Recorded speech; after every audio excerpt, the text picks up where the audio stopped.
할렐루야. 사랑하는 대강의 가족 여러분, 오늘 하루도 하나님의 말씀과 동행하는 삶이 되길 소망합니다. 오늘 함께 나눌 하나님의 말씀은 마태복음 8장 18절에서 22절 말씀입니다. 예수께서 무리가 자기를 에워싸는 것을 보시고 건너편으로 가기를 명하시니라. 한 서기관이 나와 예수께 아뢰되 선생님이여 어디로 가시든지 저는 따르리이다. 예수께서 이르시되 여우도 굴이 있고 공중에 새도 거처가 있으되 인자는 머리 둘 곳이 없다 하시더라. 제자 중에 또 한 사람이 이르되 주여 내가 먼저 가서 내 아버지를 장사하게 허락하옵소서.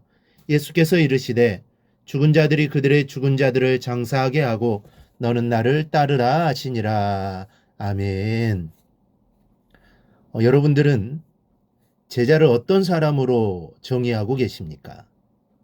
예수의 말씀을 듣는 자입니까? 아니면 열심히 교회에 나와서 예배를 드리고 봉사하는 사람입니까? 국어사전을 찾아보면 이 제자에 대해 다음과 같이 정의를 내리고 있습니다.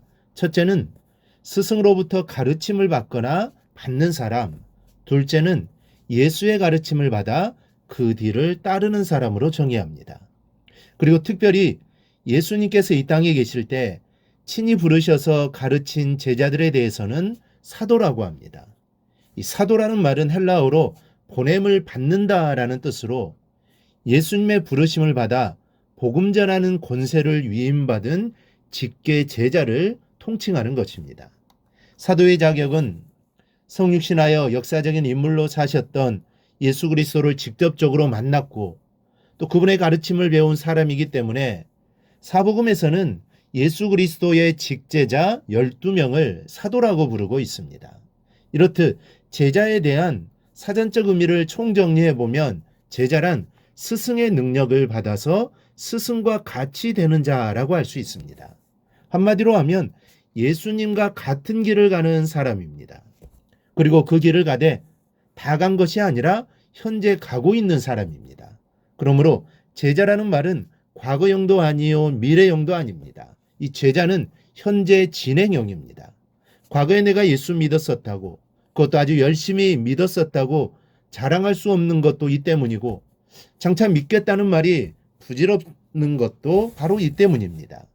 현재 내가 예수님이 가신 길을 그 발자취를 따라서 성실히 가고 있느냐가 제자됨의 가장 큰 관건인 것입니다. 오늘 말씀의 이 제자됨을 스스로 점검해 볼 수 있는 기준이 두 가지가 나옵니다. 예수님의 말씀 속에 나오고 있는데 이 말씀을 생각하는 이 새벽 시간이 여러분에게 더없이 귀중한 하나님의 은혜가 임하시는 시간이 되기를 바랍니다. 먼저는 방랑의 문제입니다. 예수님이 이렇게 말씀합니다. 20절입니다. 여우도 굴이 있고 공중의 새도 거처가 있으되 인자는 머리 둘 곳이 없다. 말하자면 정처 없이 떠돌아다닌다는 말씀인데 이것을 충족하고 있느냐가 제자됨의 첫 번째 기준입니다. 그렇다고 문자 그대로 여러분들이 떠돌아다녀야 제자라는 말은 아닙니다. 이 말을 이해하려면 먼저 예수님께서 자신의 형편을 이렇게 말씀하시게 된 원인이 무엇인가를 알아야 합니다. 다시 말해서 예수님이 무엇 때문에 떠돌아다니게 되셨느냐는 말입니다. 이유는 바로 복음 전파에 있습니다. 율법에 얽매여 있거나 하나님을 제대로 알지 못하는 이방인들에게 하나님의 말씀을 가르치고 증거하시기 위하여 부득이 떠돌아다니지 않으시면 안 되었던 것입니다. 그러므로 오늘날의 의미로 이 방랑의 문제는 전도의 열정이라고 바꾸어 말할 수 있습니다. 예수님께서 복음을 전하시기 위해 이리저리로 방랑하셨던 것처럼 영혼을 구원하기 위해 얼마만큼 열정적으로 전도에 힘을 쏟고 있느냐를 말씀하고 있는 것입니다.